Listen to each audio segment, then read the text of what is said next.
I would like to give an overview of my presentation today, and I will start with the background, my personal background and how I got into fishing, the different types of fishing gear, the regulatory agencies that have jurisdiction over commercial fishing in the United States, the past, present, and future of our industry, the role for maritime ministry, and followed up as a finale, the connection between fishing and religion. So I'm going to take you on a little voyage. I'm going to take you on a voyage on the ocean with the perspective of commercial fishermen. So as we untie the lines from the dock and we head out to sea, I'm going to start with my background. And I had a career change when I was like mid-30s. And as I look back at it and at this career change, and people ask me, well, when and how did you become a commercial fisherman? Because my previous profession was I was teaching. I was perfectly satisfied with teaching. And I feel like I had a calling. And I think as ministers, we profess the word calling. We advocate for calling. And to me, looking back, that is exactly what happened. There was a lot of things in my life that just converged. There were a lot of values that were placed in me from my family. But I never had the experience of fishing. I grew up in Michigan, and I enjoyed the outdoors, but I never fished. I had classmates and other friends that would go out fishing, but that's something that I never did.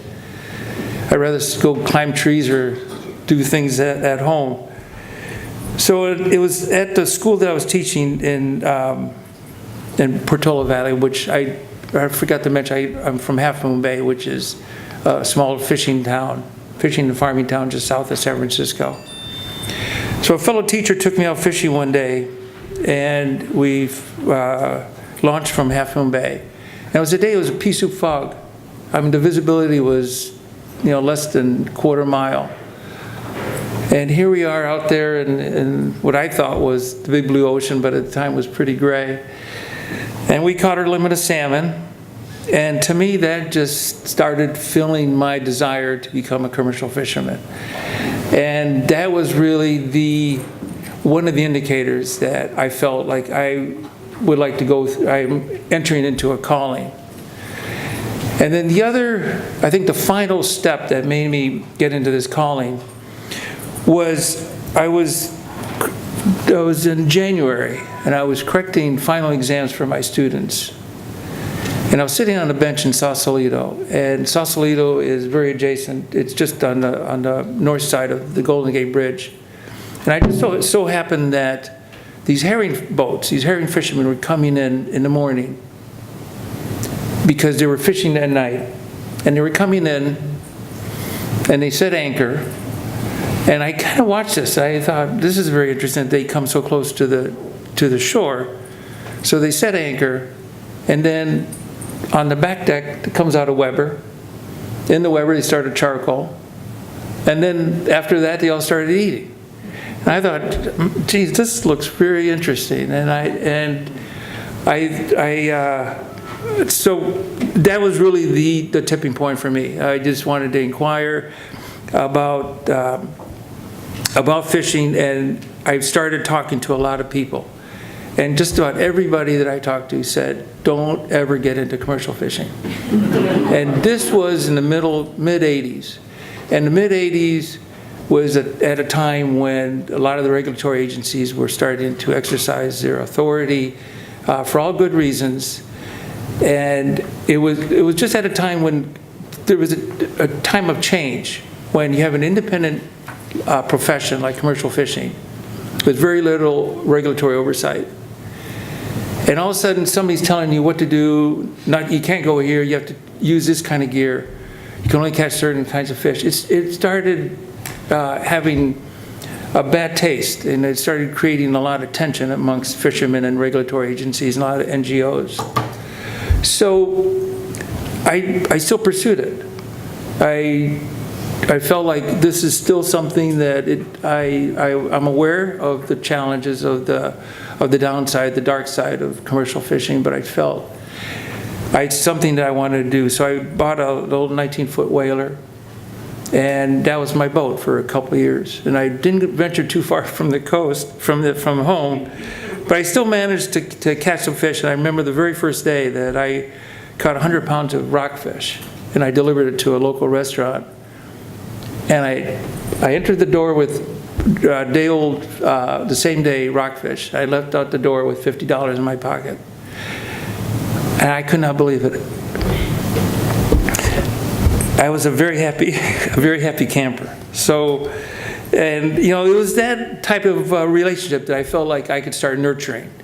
And to this day, that's what I do. I catch certain kinds of fish, and my wife and I sell at a farmer's market in Palo Alto and Menlo Park, and we're just started our 29th year of doing that. So I developed a pretty good connection with the consumer. And as I go through my presentation, I will highlight that as something that fishermen and consumers need to connect a little bit more of. So the different types of commercial fishing that exist in the United States are troll. And trolling is when the vessel is active, it's moving forward. And the common type of gear in trolling is hook and line. And the types of fish that are used to catch, or they use troll, are salmon, albacore, and rockfish. And there's probably a few other fish that exist, like halibut. But the majority of fish that's caught trolling is salmon. And for example, on the West Coast, the only way to catch salmon, except for the tribes, is troll. The boat has to be moving, and you have to use barbless hooks. So the other way is trawling, and trawling uses nets. And the type of fish that a trawler will catch are groundfish, sole, flounder, and different types of cod. Traps is another method of harvesting, and traps are used for different kinds of crabs and crustaceans, shrimp, lobsters, and eels, and octopus. And then also there's a net, set nets that are used for squid, purseine, specifically in groundfish. So what does it take for a commercial fisherman to become a commercial fisherman? And I think, as I've heard the first two presenters, it does take a lot of skills. It takes a lot of dedication, it takes a lot of talent, and it takes a lot of experience. And these are things that one does not learn in school. You learn this because this is what you want to do. And you learn this on the back deck of boats as a deckhand. And first skill that comes to mind is mechanical. You have to know your engine. When you're out at sea, there's no AAA to call. There's no road service. You have to know how to take care of your engine. You have to have spare parts, manuals if you still have them, navigation, and that was something that we've heard today. Navigation is extremely important. You have to know how to read charts. You have to know the depth where you're fishing. Sometimes all your electronics goes bad. So you have to learn how to read the navigational charts in order to get home. You have to understand buoy colors in order for your navigation back toward home. You have to know how to take care of your fish. If you deliver a bad fish or a inferior fish, you will never walk in that door again. And that's one of the things that is you want to maintain is freshness and quality. So you have to know how to take care of your product. You have to know at certain temperatures. You have to know how to store, how to clean your fish. Weather observations. You have to learn how to use your weather radio in order to determine where you're going to go, how far out to sea you're going to go, and what kind of conditions your vessel can take. We're all familiar with the unfortunate sinking of the Andrea Gale off of the coast of Gloucester in 1991. when she lost all hands. And that was a convergence of low-pressure systems that converged right in that area.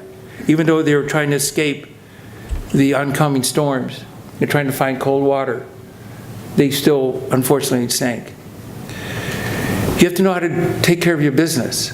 As a commercial fisherman, you have to keep business records and logbooks. The Coast Guard now requires you have to have logbooks for your training exercises. A new skill that one has to undertake is marketing. How do you market your catch? Because one can go the conventional way of selling to fish buyers. A lot of fishermen have thought outside the box and been very creative and innovative, where they go directly to restaurants, directly to the public, go directly to the markets. You work with chefs. You also have to know environmental knowledge, have to have environmental knowledge of certain closed areas. That we're experiencing many, many closed areas of what used to be open access. So in terms of the management, who manages our fisheries? In the United States, there are two federal agencies that manage our fisheries. One is the Department of Commerce, and the second is the Department of Interior. And specifically in the Department of Commerce is the National Marine Fisheries Service. And this started in 1976 when two senators, Senator Warren Magnuson from the state of Washington and Senator Ted Stevens from Alaska, established the Fishery Conservation Management Act of 1976. So this act became law, and later on it was renamed, and it still today is named the Magnuson-Stevens Act, which is really the constitution of commercial fishing.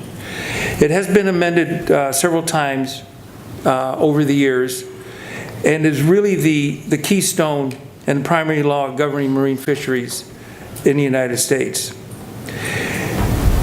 The main objective of the Magnuson-Stevens Act is that it fosters a long-term biological and economic sustainability of our nation's marine fisheries, and it extends out to 200 miles. It prevents overfishing, it rebuilds overfished stocks, it increases the long-term economic and social benefits, and it ensures a safe and sustainable supply of seafood. So how is this Magnuson-Stevens Act distributed to the coastal communities, to the commercial fishermen? There are 8 regional councils that exist under the Magnuson-Stevens Act, and they exist all around the country, starting in New England, going down south to Florida, the Gulf of Mexico, the Caribbean, and then out west, the Pacific, the Western Pacific, and then North Pacific. And the members of these councils are appointed by the governors of the states that have members on these councils. And the primary responsibility of these councils, they have meetings about 4 times a year. They set seasons, they set quotas, and they establish fishery management plans to their best ability. And they use a lot of science, a lot of input, a lot of data, a lot of data that's been supplied by these individual states' Fish and Wildlife divisions. So the most recent changes to these Magnuson-Stevens Act has been in 1996 and in 2007. And there's been several attempts in the last couple of years, but with the state of affairs in Washington, there has been no updates or any changes to the Magnuson-Stevens Act.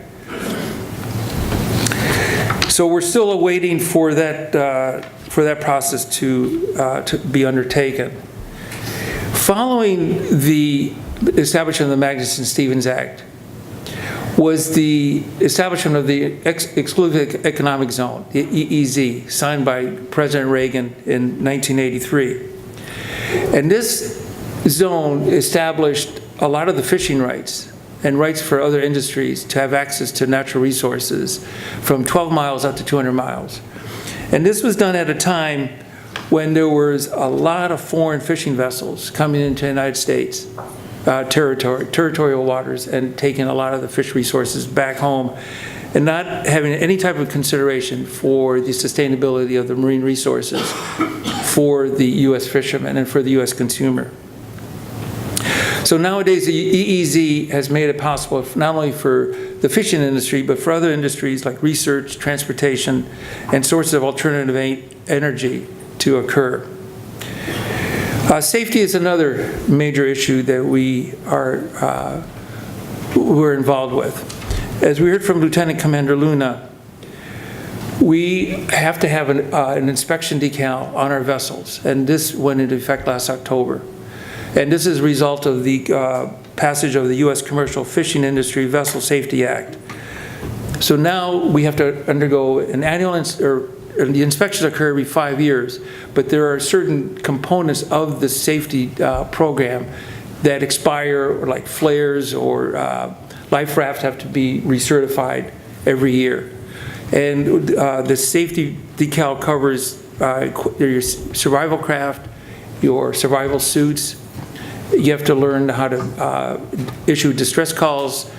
You have to learn how to do CPR. You have to do firefighting. And also you have to have a logbook that you are doing this to your crew. Because if something happens to on board, the Coast Guard can come and see, they want to see your logbook. And if you have not been maintaining your training exercise and up to date, then the crew, you're putting your crew in high risk. So there are many changes that have occurred since fishing first became a novelty in the United States. In the past, commercial fishing hardly required any type of regulations. All one needed is one license to go fishing, and there was very little regard to seasons. Nowadays, fisheries need individual permits, and this is the case for just about every fishery that the U.S. fishermen are involved with. The present status of fishing in the United States is that we're reaching out. The fishermen realize that they cannot do this alone. It does take a coastal community to support the needs and the vision and the values of commercial fishing. There are many commercial fishermen that are marketing their catch, and they're doing this either off the boat directly to the consumer, or else they're doing this directly to restaurants and to chefs. Many coastal states have established a seafood agency that markets their catch, and this has really helped out for labeling. And we've heard a lot of issues in the last couple of years where a lot of fish has been mislabeled. And what this does, it keeps everybody honest. It tries to, even though there's still a lot of delinquent activities that do go on, we're on the right path of labeling. The current threats that we are faced with is probably the most number one is the unhealthy ocean conditions. On the West Coast this last winter, we were faced with a complete closure of the Dungeness crab fishery. I cannot recall any time that an entire coastline of the United States has ever been closed to fishing due to an environmental reason. And so you can imagine every coastal community, every port was shut down. So there was no income for any type of fisherman and any type of processor, truck driver, restaurants that relied on the Dungeness crab. So this created an absolute nightmare for the entire West Coast. And this was due to the presence of a domoic acid in the waters. And domoic acid is a result of algal blooms that the crabs, that the bait fish would eat, and the crabs would eat the bait fish, and then it would be retained in the viscera of the Dungeness crabs. So the Department of Public Health, they were doing random tests up and down the coast, and the levels were off the charts in terms of domoic acid, and extremely unsafe for human consumption. So there's also hypoxia, which is present in the Gulf of Mexico outside at the bottom of the Mississippi River. Hypoxia is a state where there's no no oxygen. The waters are void of any oxygen, so no marine life can exist. We have issues of coastal pollution. We have issues of coastal runoff due to any type of activity that creates any type of contaminants. Oil is also a main threat that we're facing, as we saw in the Gulf of Mexico a few years back. Also, a big threat to us are the imports. We import about 80% of our seafood, and that should be a signal to the government as to why are we importing such a high volume of seafood, whereas we have abundant resources, we have abundant facilities in this country that we can promote and elevate the level of production in our commercial fisheries.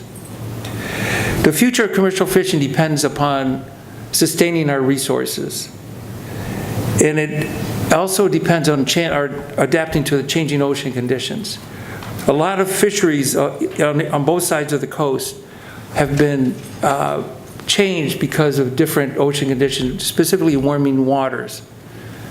And this creates a real nightmare for the fishermen, because they can't move their family, their boat to other parts because of the fact that they don't have the permits, and in terms of just moving their operation, it takes a lot longer period of time. The future also depends upon collaboration between academic institutions and fishermen to try to find solutions, to find new technology, to find better ways to keep the fish fresh. So the roles for maritime ministry are many. We're often faced in the ministry with dealing with crisis. There have been, in my lifetime, many crises amongst the commercial fishermen. And we can connect these crises directly to one's family. And as a provider of the family, when that income provider is taken away, it creates a lot of depression, a lot of suicides, and just a lot of hardship on what to do next. Many of these fishermen do not have the skill set in order to take on another profession. Two examples that I've been involved with that have assisted commercial fishermen as a result of disasters was one after Hurricane Katrina in 2005. Along with the help of Father St. Clair and AOS-USA, we established a fund for Catholic families as a source of school supplies for children, because a lot of these schools were just completely devastated, completely ruined by the hurricane. And then in 1995, I was asked to offer assistance to the fishermen in Louisiana as a result of their closure to the red drum fishery. A lot of these fishermen were already displaced fishermen from Acadia, and they were down in Lafitte, Barataria, Louisiana, and they had no idea how to deal with closures. So I attended a 3-day workshop that was sponsored by Tulane University Environmental Law Clinic and many of the churches in the area. And the reason why the churches were involved is because a lot of these fishermen were connected with their church. And the ministers not only acted as translators, but also they acted for healing, for offering comfort to the fishermen. So now we're on our way back home from our voyage, and we're going to talk about how religion and fishing are connected. This morning we heard one of the Gospels that Father Cushing referred to. There are two other instances where fishing is referenced in the Gospels. One is in Luke chapter 5, when Jesus approaches Simon and Andrew, James and John, and sees them fishing, and he asks them to follow Jesus and become fisher of men. And then the second instance is the Gospel of Mark, chapter 4, where Jesus feeds a multitude of people with 5 loaves and 2 fish. And he gave this food to the disciples to distribute amongst the crowd. And then lastly was the reference this morning in the Gospel of John, chapter 21. And I think we're known for feeding people. I think that's one of our attributes. And that's one of the things that as ministers we lose that value. We lose that understanding of what do fishermen do. Yes, they do go out to sea. When they go out to sea, they're on their own. Nobody sees them. But they come back with something that everybody wants. And that's food. And also stories. And it's culture. We are known for our events that we put on for feeding people. And last night I learned of a new one. I met a fellow fisherman from Port Arthur, Texas last night, Nicky Tron, who's sitting up here. And coming from Vietnam, they have an annual event in Missouri, which is attended by 100,000 people or 8,000. And what's the name of the event? Marion Festival. The Marion Festival. Marion Days Festival. Where they feed, along with other food producers, they bring their blue crabs, and they sit there and just celebrate the bounty of the ocean. So this is something that we do. We are willing to do this, and we know the value of the bounty of the ocean, but the resources have to be there. And lastly, we have heard the recent encyclical by Papa Francisco, Laudato Si. That to me was a very moving encyclical, and that there are parts in there that drive home the values of fishermen. He uses fish and assigns a human value to that fish. And he asks us to have dialogue